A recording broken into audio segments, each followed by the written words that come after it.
A fé, a espiritualidade e a gratidão são pilares que nos fortalecem.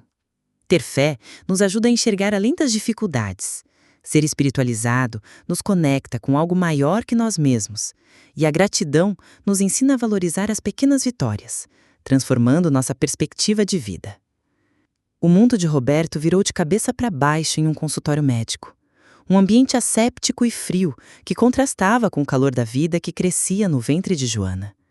16 semanas, 4 meses de vida, de esperança, de planos sussurrados no travesseiro à noite. O ultrassom na tela, que antes era a promessa de um futuro, agora era a representação de uma impossibilidade. A voz do médico era macia, quase um lamento, mas as palavras eram como martelos, quebrando cada sonho. Incompatível com a vida. Joana chorou, um som silencioso e desolador que ecoava na alma de Roberto. Ele, por outro lado, sentiu um mundo se esvair. Não havia lágrimas, apenas um vazio que pesava mais do que qualquer dor que já sentira. O médico falava sobre estatísticas, sobre probabilidades, sobre um futuro que simplesmente não existiria. Tudo o que nos resta, ele disse, é acompanhar e esperar. A frase se repetiu na mente de Roberto, uma tortura sem fim. E esperar. Esperar o quê? A morte de seu filho ainda em seu ventre? Ou esperar os poucos minutos que lhe seriam dados após o nascimento, um vislumbre fugaz de vida antes da escuridão? Naquele carro, na volta para casa, o silêncio era mais ensurdecedor que qualquer grito. Joana segurava sua mão, e o toque dela era a única coisa que o ancorava à realidade.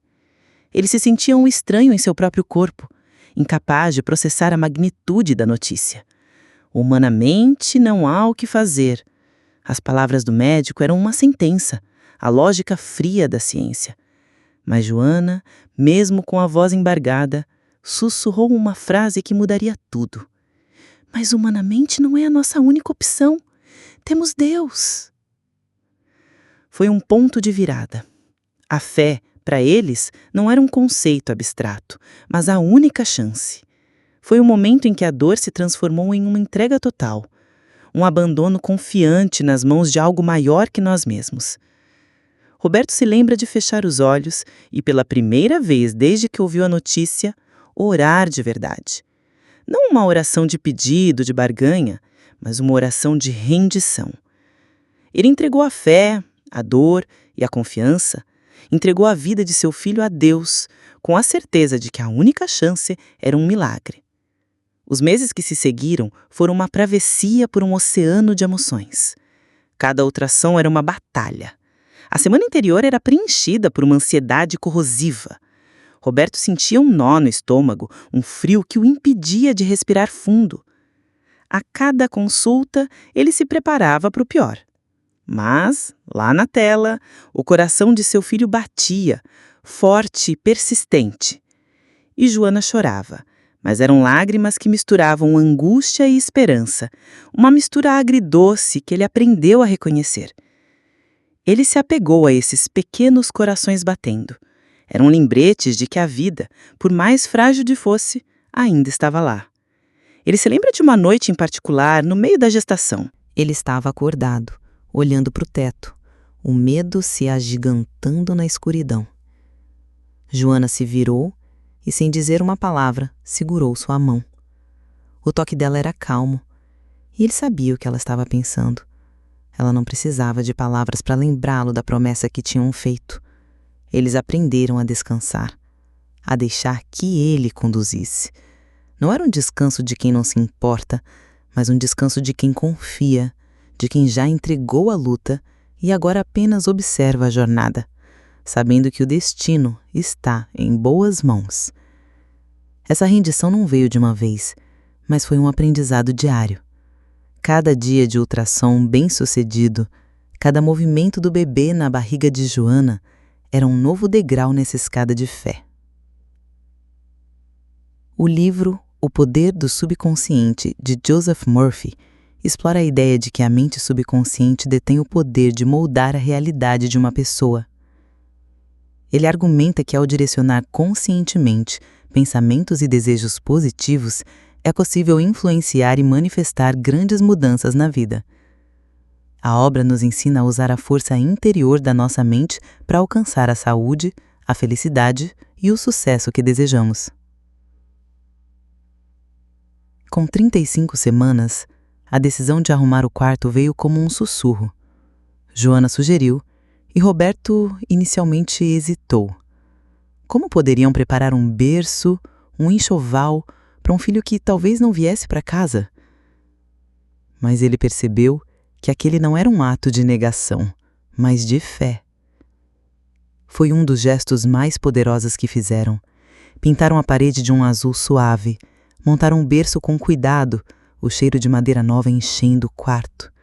Cada peça de roupa dobrada, cada brinquedo colocado na prateleira, era uma oração em silêncio, um ato de rebeldia contra o diagnóstico, uma declaração de que eles acreditavam no milagre, mesmo que a razão dissesse o contrário.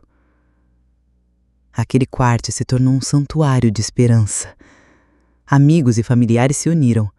Orações vinham de grupos de diversas religiões, de pessoas que eles nem conheciam.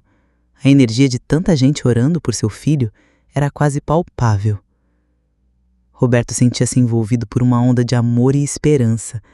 Eles não estavam sozinhos. Aquele bebê, o pequeno milagre, já estava tocando vidas.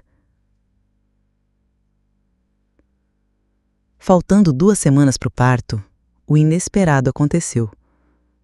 No último ultrassom, o médico, cauteloso como sempre, chamou a atenção para um detalhe que antes não existia. O tórax do bebê havia se expandido. Existe uma pequena chance, ele disse, a voz cheia de uma surpresa contida. Uma pequena chance de ele conseguir respirar fora da barriga. Roberto não ouviu pequena chance. Na sua mente, na sua alma, foi como se Deus tivesse falado diretamente com ele. Aquilo não era um acaso, não era um detalhe insignificante. Era a resposta, era o sinal que eles estavam esperando. Era 100% de chance. Era um milagre que eles haviam entregado a ele e agora ele estava devolvendo em um gesto de amor.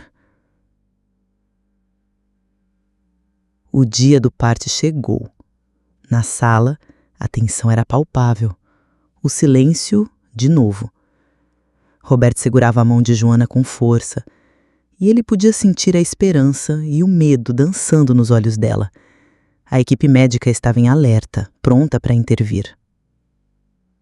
O bebê nasceu. O choro, que era esperado, não veio. O silêncio se prolongou. Um segundo que parecia uma eternidade.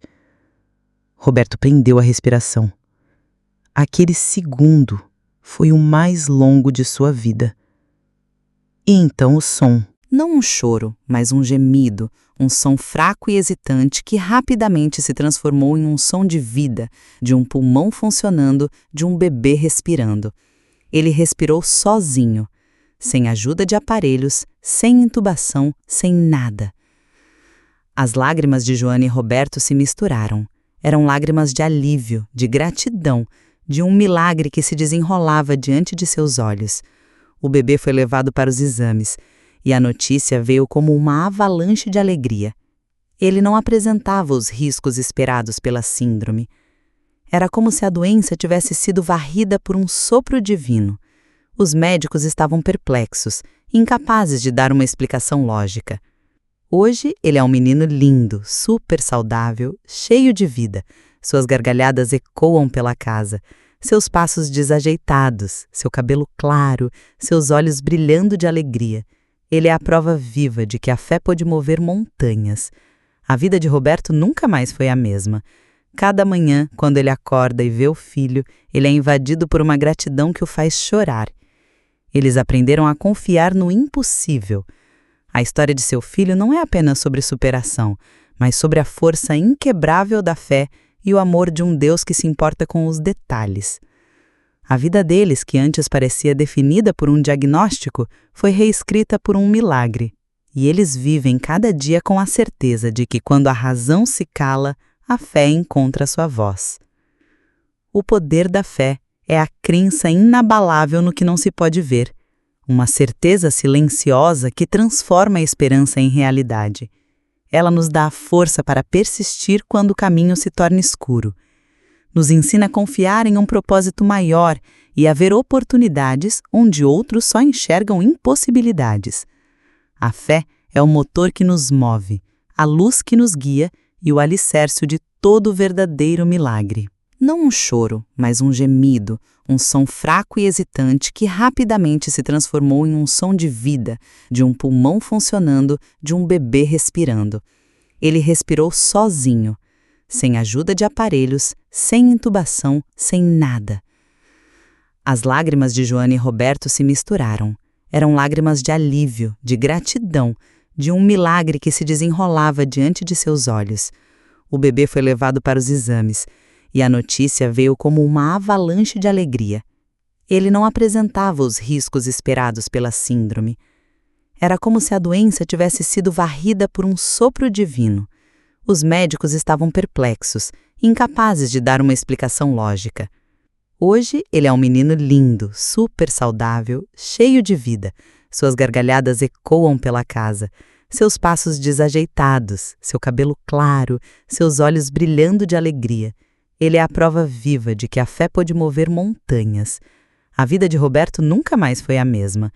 Cada manhã, quando ele acorda e vê o filho, ele é invadido por uma gratidão que o faz chorar. Eles aprenderam a confiar no impossível.